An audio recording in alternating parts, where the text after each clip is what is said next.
भारतात आजवर मी खूप प्रवास केला होता, पण रणभूमी पाहण्याची मात्र हीच पहिली वेळ होती. भारत-पाक युद्धाच्या वार्ता मी रेडिओवरून ऐकल्या होत्या, वर्तमानपत्रातून वर्णने वाचली होती, पण प्रत्यक्ष रणकंद झाली तेव्हा तेथे हिंडताना पूर्वी जे मी ऐकले आणि जे वाचले त्यापेक्षा कितीतरी मोठे घडले होते, याची कल्पना थोड्या वेळातच आली. पंजाब सरहद्दीवरील खेमकरण भागात भारतीय सैन्यातील एक अधिकारी मेजर पुरी यांच्याबरोबर मी फिरत होतो. सुमारे 40 फुटांचा रस्ता आणि दोन्ही बाजूंना शेते किंवा खेडेगावाची घरे असा हा मुलूक होता. रणगाड्यांमुळे रस्ता जागोजागी उखडला होता. वाटेतले 2 छोटे पूल उद्ध्वस्त झाले होते. काही ठिकाणी तोफांचे गोळे उडून घरे साफ झाली होती. हे सर्व दाखवून मेजर पुरी मला म्हणाले, या भागात गोळामारी चाललेली असताना चारी दिशांना आग लागल्यासारखं वाटत होतं. स्फोटांच्या आवाजानं कानठळ्या बसत होत्या. विमानं गरगरत होती आणि यामुळे देहभान हरपून आपले सैनिक लढत होते. जो पडला त्याच्यासाठी कोणी थांबत नव्हतं. मरणालाही कोणी भीत नव्हता. शत्रूवर मुसंडी मारून पुढं जायचं या निर्धारानं भारतीय सैनिक पुढे घुसले होते. आणि आता आमच्या जीपच्या भोवताली जिकडे पाहावे तिकडे मोडलेले रणगाडे दिसत होते. आमची जीप एका रावटीजवळ थांबली. एका लष्करी अधिकाऱ्याने हसतमुखाने आमचे स्वागत केले. मेजर पुरी मला म्हणाले, आता त्यांच्या तोंडून ऐका तुम्ही इथल्या युद्धाची कहाणी. तो उंच शीख अधिकारी मला सांगू लागला. पाकिस्तानला अमेरिकेनं पॅटर्न रणगाडे पुरवले होते.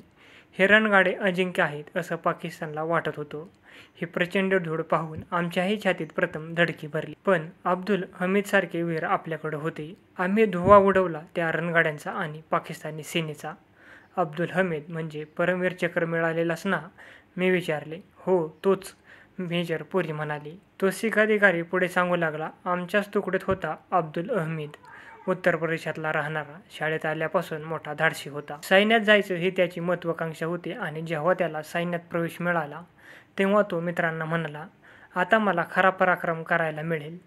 उगाच बकवा करू नकोस, अद्याप लढाई पाहिली नाहीस, एक मित्र थट्टेनं म्हणाला. हमीद गप्प बसला, पण त्याचे हात मात्र शिवशिवत होते. आमच्या तुकडीत तो सर्वांना प्यारा होता. तो मोठा खेळाडू आणि दिलदार वृत्तीचा. ज्यावेळी आम्हाला आगेकूच करण्याचा हुकूम मिळाला तेव्हा हमीदचा उत्साह शिगेला पोचला. आमच्यातल्या काही जणांना प्रथम वाटलं, अब्दुल हमीद कसा काय लढेल, पण हमीदच्या डोळ्यात पाहिल्यावर ही शंका विरून गेली. त्याचा साधा सरळ स्वभाव त्याच्या भाबड्या डोळ्यात दिसत होते. मायभूमीवरून शत्रूंना पिटाळून लावायचं एवढं स्वप्न त्याला दिसत होतं. त्यात तो अगदी बेहोश होता. जरा थांबून त्या शीख अधिकाऱ्याने एका जागेकडे बोट दाखवलं आणि म्हणाला. त्याच जागेवर अब्दुल हमीद आपल्या तुकडीला घेऊन सज्ज होता आणि सुसाट वेगाने पाकिस्तानचे प्रचंड पॅटर्न रणगाडे आले. आपली पहिली प्रतिकार फळी त्यांनी मोडून काढली आणि ते पुढं घुसणार तोच आपल्या सैनिकांना हुकूम देत होता, आगे बढो, सिर नीचे, फायर. पण तो नुसता हुकूमच देत नव्हता. दुर्बिणीनं त्या यमदूतांना तो निहाळत होता आणि एक रणगाडा समोर येत असताना अब्दुल हमीदनं नेमका हँडग्रॅनेड त्यावर फेकला. त्या हँडग्रॅनेडमुळं त्याला टँकरला एकदमच आग लागली. हमीद पुढं सरकला आणि दुसरा पॅटर्न रणगाड्यावर त्यानं जवळचा दुसरा हँडग्रॅनेड टाकला.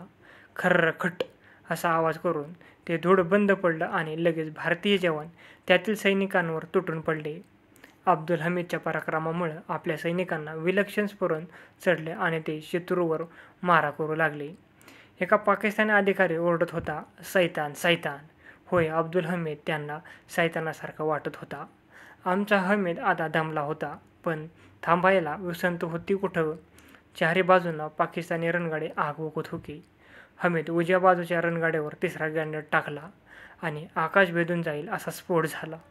त्या रणगाड्यावरील पाकिस्तानी सैनिक ठार झाले. भारत माता की जय. आपले सैनिक रणगर्जना करत होते आणि इतक्यात 2 गोळ्या सुसू करत हमीदच्या अंगात घुसल्या. तिसरी गोळी नेमकी छातीत घुसली आणि अब्दुल हमीद जमिनीवर कोसळला. तो शीख अधिकारी गंभीर झाला होता. क्षणभर त्याने खालचा ओठ आवळून धरला आणि तो म्हणाला, अब्दुल हमीद अमर झाला. मरणानंतर त्याला परमवीर चक्र देण्यात आले. भारत मातेचा खरा सुपुत्र. अब्दुल हमीदला विसावा देणाऱ्या त्या रणभूमीकडे मी भक्तिभावाने पाहिले आणि माझे मस्तक आदराने त्या वीरापुढे लवले.